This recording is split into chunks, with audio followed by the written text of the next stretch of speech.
Thank you for watching CNN Student News. I'm Carl Azus reporting from Atlanta, Georgia. We're starting with news from Ukraine. Parts of Kiev, the capital, were lit up by fires last night as we put this show together. Earlier in the day, at least 14 people had been killed, 7 civilians, 6 police officers, and 1 government employee as protests intensified in Kiev. Ukraine got its independence in 1991 from the Soviet Union. More than 2 decades later, its people are deeply divided. Some want closer ties with the European Union. Others, including the president, want closer ties with Russia.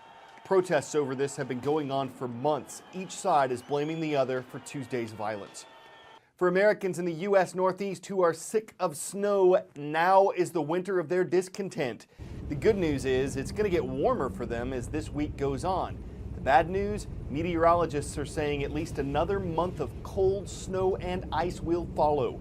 Interesting news, some cities are approaching records. For Chicago, this is the 5th snowiest winter ever recorded, with almost 67 inches of snow so far.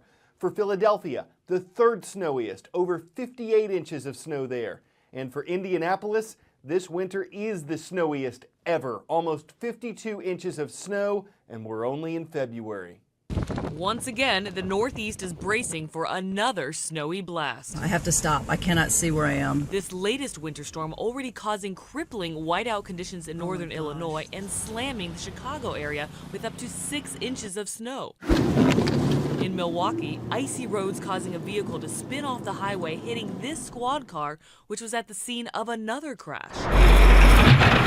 The massive amount of snowfall from the relentless storms near record-breaking totals. It's been a little bit too much snow for my taste. Washington, D.C. almost doubling its normal amount of snowfall for February so far, while New York City and Philadelphia triple their yearly accumulations. All the snow causing problems for many school systems. Officials now forced to make up snow days.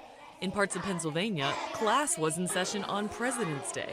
They may lose Easter Monday, they may lose a professional development day that the teachers are going to have, and a retreat day. Schools in Delaware are considering extending days by 30 minutes, and some schools in New Jersey may hold classes on Saturdays. It kind of stinks. But get ready for the big thaw.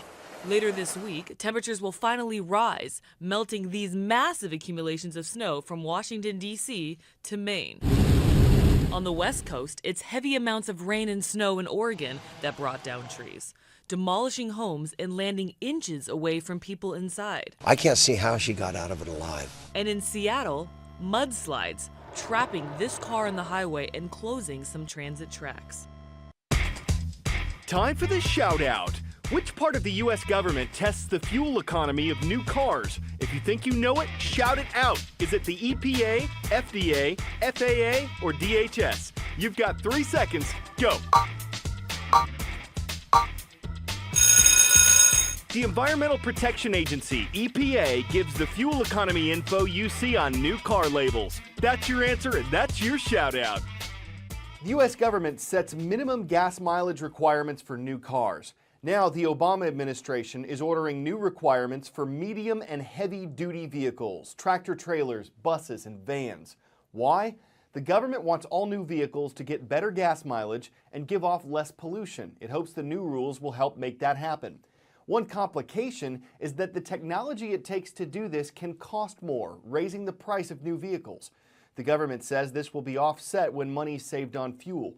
The American trucking industry wants the president to proceed cautiously, saying it supports saving on fuel, but it hopes the new rules won't conflict with safety or force vehicles to use new technologies that aren't fully tested.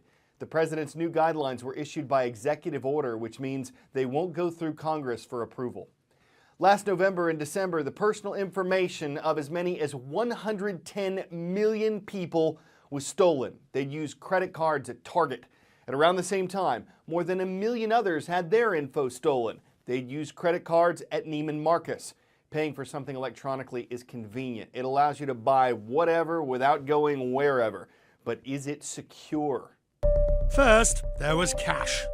Then came checks and credit cards, smartphones, and even cryptocurrencies. The size and scale of the non-cash economy is vast. One report estimates non-cash transactions topped 333 billion in 2012. That's 47 for each man, woman and child on the planet. And the more money sloshing through the system, the greater the risk. Over the past 4 years, the Secret Service has nearly arrested 5,000 cyber criminals. In total, these criminals were responsible for over $1 billion in fraud losses. The recent cases of US retailers Target and Neiman Marcus were a global wake-up call. Here in New York, the district attorney admits it's his greatest challenge. I think it is a tsunami. I think that cybercrime, identity theft, is occurring at a pace and a level which make it one of the most significant criminal developments that we've seen in our generation. Target and Neiman Marcus did not just expose the magnitude of the problem, they also revealed the sophistication of those behind it. Is it a case of skimming the numbers from the back of the card, cloning the card, looking at the card in the restaurant or the shop? We're also looking at situations where, because of criminals' technical expertise, obviously, they are doing things as alleged in the Target case, going through the software that controlled the air system in the company, and through the back door, being able to move into data and identifying customer data, customer credit card numbers, and the like. The real victims are the consumers. Both Target and Neiman Marcus are investigating. We have learned that the malware which penetrated our system was exceedingly sophisticated. And have apologized. I want to say how deeply sorry we are for the impact this incident has had on our guests. Both are still facing major class action lawsuits. We love Worldwide Wednesdays on the CNN Student News Roll Call. Gives us another chance to go globe-trotting to places like Nantou County, Taiwan. That's where we're online at National Chinan University. Across the Pacific in San Pedro Sula, Honduras, hello to the students of Escuela Internacional San Pedrana. And across the Atlantic, our final stop is in Lakenheath, England. Thank you for watching at Lakenheath American Middle and High Schools. On cell phones and tablets, there are a lot of apps and services we can get for free. What do the providers like Apple, Google, Facebook, or Pandora get out of it? For one thing, they'll sell some ad space to businesses. They make money off that. For another, they get information. They learn a lot about us. And Lori Siegel looks at how even our politics could factor in. Hey, Carl. Well, if you're one of the millions of people who use Pandora to listen to music, the company says it knows more about you than your favorite song, and they're hoping to cash in. Pandora's planning to roll out a new ad service to help political candidates target voters. That means the next time you listen to Miley Cyrus or Jay-Z, you might get pegged as a Democrat or Republican. At the heart of this, your zip code. When you sign up for Pandora, you enter in your zip code. That gives the company valuable geographical data. And they can tell a lot about you by where you live. Now, in the past, Pandora has used this location data to look at how other people in your area vote.